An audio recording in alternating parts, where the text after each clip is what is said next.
Pimento is what we call it, the pimento tree. All right? So the pimento tree... Is that the same one from South Carolina?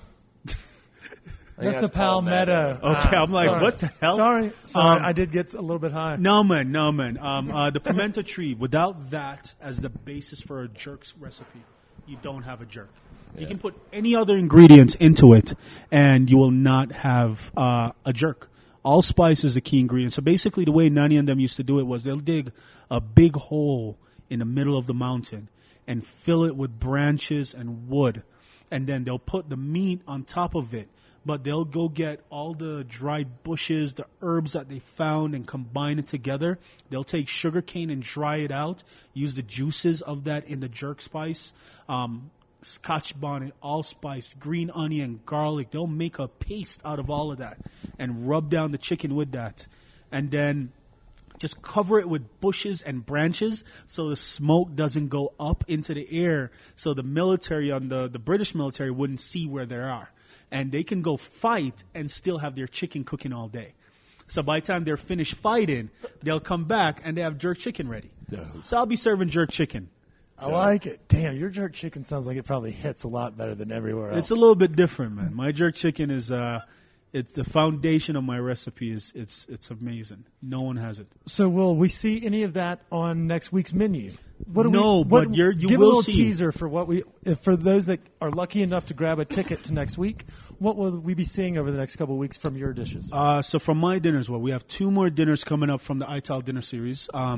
We have Miller Farms coming up on the 15th of October, and we have Mobetta Farms, our Mobetta Green Market House, coming October 22nd. And those ones are going to be amazing, man. Honestly, the whole idea behind these dinners is to put the farmer and the chef in one room, but also take what is on that farm and put it on your plate. You will not have any meat whatsoever with my dinners. My dinners is completely Ital. In America, it's considered vegan. It's all within the same family. You know, as I said, Ital means vital. Vital comes from the word liberty. Liberty is literally positivity that runs throughout every one of us. You know what I mean? Everything positive. So everything from the ground, whether it's a turnip, whether it's a carrot, whether it's a potato, I'm going to make it taste good. And I'm going to make you want more.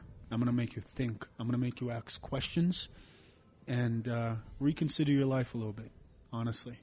That's the whole idea behind it. Yeah.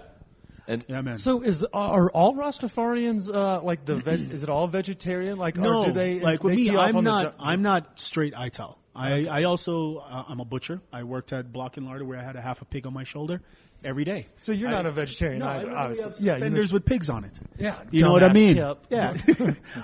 But no, man. This restaurant, most Rastafarians, Ital food is the basis of Rastafarian cuisine. Gotcha. So that is where you build from. That is where there is no meat. You get what I mean? Yeah, that is earth. That is dirt to dinner. You know what I mean? From there on, you can add fish where you're a pescatarian. So some Rastas only eat fish. My father may have a curry goat every now and then. My father loves his jerk chicken. My father loves his fish. But he's a man that 80% of his diet is straight veggie. He grows his own callaloo. Callaloo is similar to kale. That's grown in America. About to ask, didn't you? Yeah. He looked at it, he's like, Kip has a dumb... I was going to wait for you to ask. But yeah, callaloo... You're the food guy. Callaloo is a big leaf green, whole leaf green, similar to kale, but grow in the Caribbean. And it's a little bit sweeter like spinach, a little bit. Not as... I'll take that over kale all day. Yeah, not as tart and bitter as kale. But it's as big as kale, and it's delicious. When you steam it down with tomatoes and onions and garlic and thyme and rosemary and... You have a Corona, you just pour it in the pot and let it cook down a little bit with it. Might as well. Wait, Corona beer. I'm caught on right there. I'm back. But you're hating on Red Stripe. No, I love the Red Stripe, but it's we're not in Jamaica right now. No, we aren't. Exactly. So it'd be cooler if we were. Way cooler if we were. Dude, I was there in January. I didn't want to come back. But shit. Yeah, dude. But we may be going back with you in January. Oh, dude, right? Anytime. The land is there. Brother, only thing I can tell you, it's our food is a little bit different. Ital food, it has to be good for you. It has to be beneficial to you. You wanna, whenever you finish eating Ital food, you should feel as though you didn't eat. That's the key with Ital cuisine. You know, with vegan food, how sometimes you ate all that food and you still want to go eat a burger. Yeah. Ital food is different. You'll feel like you didn't eat, but you don't want to eat anymore. You're going to feel content. You're going to feel satisfied. You're going to feel healthy. And even if you try to eat, your body's going to tell you no. You get what I mean? And that's the best thing about it. Ital food, you're supposed to just be able to finish your meal and go run a mile if you want to. That's Ital food. Kid, you need to eat some. Yeah. Just how about not that you can't. I understand that everyone knows that I'm not healthy as the guy that drinks 2 bottles of wine a day. Let me feed you, bro. I got you. Any day. I'll be here with bells on next Thursday. Any day. Next Thursday. I got you. Yes, sir. But other than those 2 dinners, me and Modu from Jacaranda are in the background planning some stuff. So we're going to have a Gambian, Jamaican, Africa, America connection thing going on. Him and I are considering on doing some pati. So I don't know if you know what Jamaican pati is.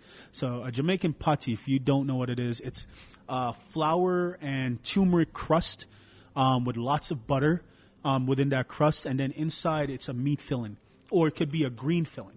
So in Jamaica, we take ground beef and we saute it with garlic and shallots and thyme and very spicy Scotch bonnet pepper and paprika and onion powder and cumin and cardamom, and then maybe a little bit of Guinness in there, and then we make a roux with flour and water and then thicken it up and then let it cool and put that inside the pati and then bake it. So is it kind of like a calzone? Basically, but better. Or like a chicken pot pie or something. Oh, wait, so is it not covered? Is it just like one? It's just a bottom? Pocket. No, it's a pocket. Oh, okay, yeah. It's a whole pocket, and then we fold the pocket over, and then we bake it in the oven, and it just looks like a hand pie that you're walking down the street with the brown paper bag that is holding it together, and you bite it, and you just get this crumbs all over your face and this hot meat. Yeah, why don't we do that? Why don't we do that? And if you want, I'll come in and film, and we can do taste testing reviews. I'm down for that. We'll smoke out the new. And for those that don't know, Bruto has a new safe, socially distanced wall that keeps out purveyors. You are protected. We thought about you very clearly. Yep. So definitely have to come down here for all of these things. Yeah, man. And I'm also going to do a jerk chicken pop-up as well. Okay.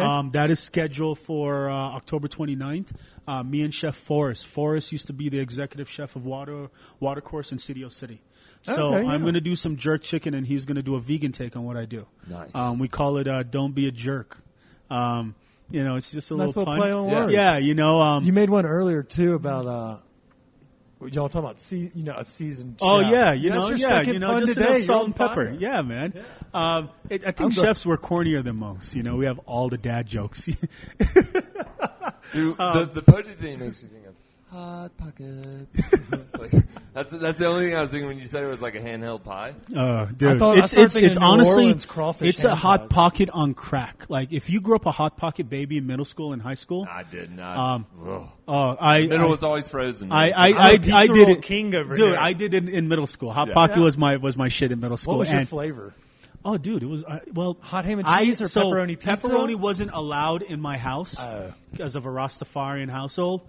So I used to go to my neighbor's house. Nice. Don't tell my dad. I won't. Sorry, Dad. Hey, if you're listening, sorry, Dad. Sorry, Dad. We say that every week, too. Yeah. So it's okay. One time he caught me with pepperoni pizza in my bed. That we weren't allowed to eat pork at all, like no meat. So my friends used to have pepperoni pizza, and I brought home a slice one day, and I hid it in my bag, and I took it out getting ready to eat, and my dad walked in. It was amazing.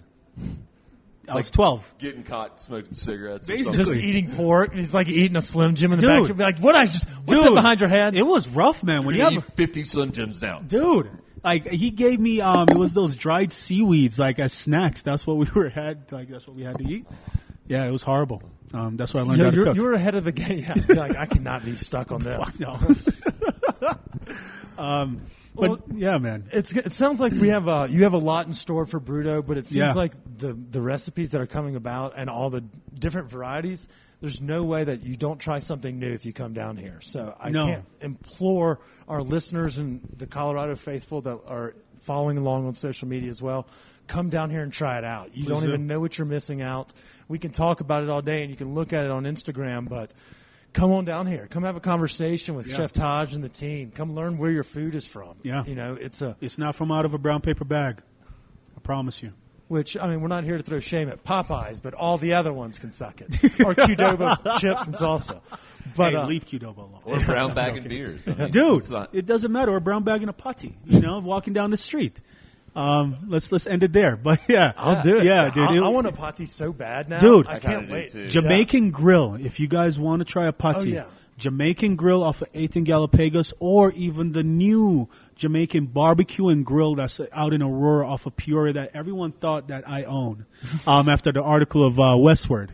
I do not own it. I am not the owner. The food is amazing. Is it? The food is great. It's another Jamaican guy that came and opened it up. His food is great. Not mine. But it shows you the diversity within Jamaica. It shows you the flavor profiles within my country. Because one of our favorite saying in Jamaica is, out of many, we're one. And it's just like our food. Our food is just so many different profiles. But when you taste it, you can really bring it down to that key note that is within all Jamaican food. Scotch bonnet and allspice. That's really it. Scotch bonnet and allspice. Yeah, man. Well, I look forward to it, Chef, and we want to thank you again for taking the time to goof off with us today. Thank you. It sounds like you have a great Last Supper, so I'll be tagging along for that one. Yeah, and then whenever you get the house ready to go, I'll come visit and also hang out with your dad and this new crop he's got. It's quite delicious from what he told me. He sent me pictures. I imagine so. Yeah. We can all dream. Yes. Well, until next week, we tell our listeners, stay hungry, stay thirsty. Try new food. Try new food. Do you have a cool sign-off you want to work with? Love what you do or don't do that shit at all. Solid. That was a good one. We'll talk to y'all next week. Cheers.